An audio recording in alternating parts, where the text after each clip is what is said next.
নমস্কার ছাত্রছাত্রীরা, ক্লাস সিক্সের দ্বিতীয় সেমিস্টারের বিজ্ঞানের আমরা 8 অধ্যায়ের গুরুত্বপূর্ণ প্রশ্নগুলো নিয়ে আলোচনা করব। তো ভিডিওটা মূলত প্রশ্নকেন্দ্রিক হবে এবং তোমাদেরকে দেখাবো আমরা উত্তরগুলো কেমন লিখেছি, সেগুলো তোমরা দেখতে পাবে ভিডিওতে। তো যারা যারা আমাদের নোটস সাজেশান নোটস পারচেস করতে চাও যোগাযোগ করতে পারো। চলো আমরা কী কী প্রশ্ন নিয়েছি সেটা আলোচনা করি। প্রথম প্রশ্ন, মানে অধ্যায়ের নাম মানুষের শরীর। আচ্ছা, বক্ষাস্থি কি, সিদ্ধারা কোথায়? পরেরটা, মানুষের শরীরে হৃৎপিণ্ডের অবস্থান লেখো। ধমনীয় শিরা কাকে বলে? পরের প্রশ্ন, ত্রিপত্র কপাটিকা কোথায় অবস্থিত? অশুদ্ধ বা CO2 মিশ্রিত রক্ত প্রথম কোথায় আসে? অশুদ্ধ রক্ত কোথায় বিশুদ্ধ রক্তে বা অটু রক্তে পরিণত হয়? ফুসফুসীয় শিরা দিয়ে বিশুদ্ধ রক্ত প্রথম হৃৎপিণ্ডে কোথায় এসে পৌঁছায়? হৃৎপিণ্ডের কয়টি প্রকোষ্ঠ ও কী কী? দ্বিপত্র কপাটিকা কোথায় অবস্থিত? হৃৎপিণ্ডের সবচেয়ে বড় কুঠুরির নাম কি? একদম লাইন তুলে তুলে প্রশ্ন, টেক্সট বই ভিত্তিক। সেই বিশুদ্ধ রক্ত দিয়ে সারা শরীরে বিশুদ্ধ রক্ত কী দিয়ে সারা শরীরে ছড়িয়ে পড়ে? মানুষের হৃৎপিণ্ড মিনিটে কতবার হয়? হৃৎস্পন্দন যেটা। পরের প্রশ্ন, 14 পেসমেকার কি, এটা কেন লাগানো হয়? ভালো প্রশ্ন একদম। হৃৎপিণ্ডের কয়েকটি সমস্যার নাম লেখো। রক্তরস বা প্লাজমা কি, এর কাজ কি? লোহিত রক্তকণিকার কাজ কি? শ্বেত রক্তকণিকার কাজ কি?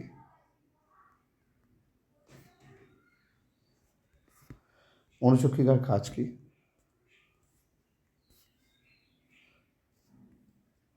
পরের প্রশ্ন, ফুসফুসে কত বায়ুথলি আছে?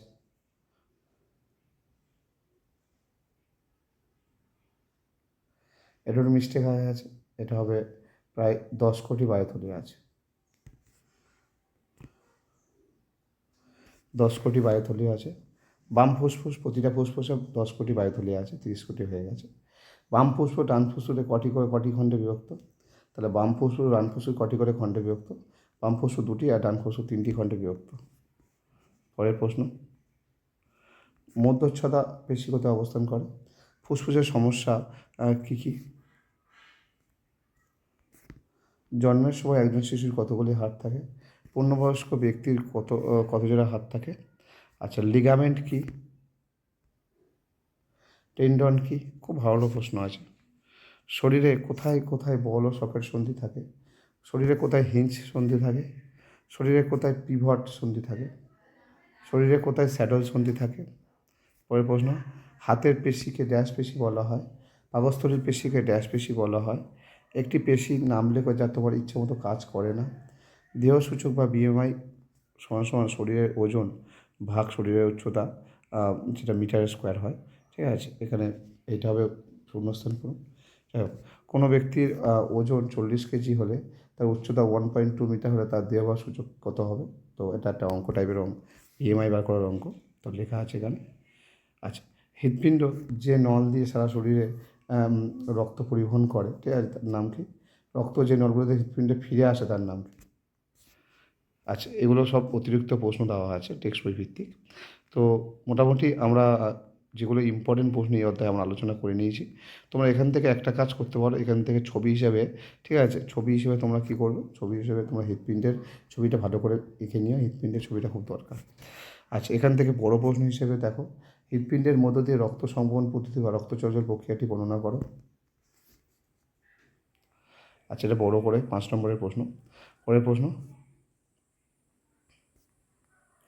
ধমনীয় শিরার পার্থক্য লেখো। ভালো প্রশ্ন, এটা 3 নম্বরের মতো বলতে পারো। অলিন্দ নিলয় বলতে কী বোঝো? হৃৎপিণ্ডের কোন ঘরটি সবচেয়ে বড় এবং কেন?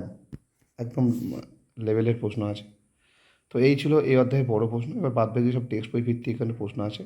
এই রক্তের বিভিন্ন উপাদানগুলির নাম লেখো, তাদের কাজ বর্ণনা করো। মানে গ্রুপ শর্ট প্রশ্ন হিসেবে দেওয়া আছে, এগুলো কনজিস্ট করে একসঙ্গে বড় প্রশ্ন হিসেবে তৈরি করে দেওয়া হয়েছে। ঠিক আছে। আচ্ছা, শ্বেতকণিকাকে কেন শরীরের সৈনিক বলা হয়? খুব ভালো প্রশ্ন। টিকা বা ভ্যাকসিনের প্রয়োজনীয়তা কী? রক্তের উপাদানগুলি ভারসাম্য থাকা জরুরি কেন? অস্থিসন্ধি কাকে বলে? বিভিন্ন প্রকার অস্থিসন্ধির উদাহরণসহ বর্ণনা দাও। আচ্ছা, সচল অস্থিসন্ধিতে তৈলাক্ত তরলের কাজ কী? সব অস্থিসন্ধি কি দুটি হাত দিয়ে তৈরি? উদাহরণ দাও। আমাদের মেরুদণ্ড বা সিদ্ধারা কেন অল্প নড়াচড়া করতে পারে? তো তো এই ছিল এই অধ্যায়ে বড় প্রশ্ন শর্ট প্রশ্ন মিলিয়ে। শর্ট প্রশ্ন অনেকগুলো একই রকম আছে বলে জাস্ট কোশ্চেনের প্যাটার্নগুলো একটু ঘুরিয়ে ঘুরিয়ে করা আছে। আলোচনা করলাম না দু একটা, বাদবাকি সবই আলোচনা করেছি যা যা এই অধ্যায়ে যা ইম্পর্টেন্ট ছিল। আশা করি তোমাদের প্রশ্নগুলো পছন্দ হয়েছে। তো তোমরা যারা যারা নোটসগুলো নিতে চাও আমাদের সঙ্গে কন্ট্যাক্ট করতে পারো। ফেসবুক পেজে আমাদের হোয়াটসঅ্যাপ নাম্বার দেওয়া আছে। ধন্যবাদ।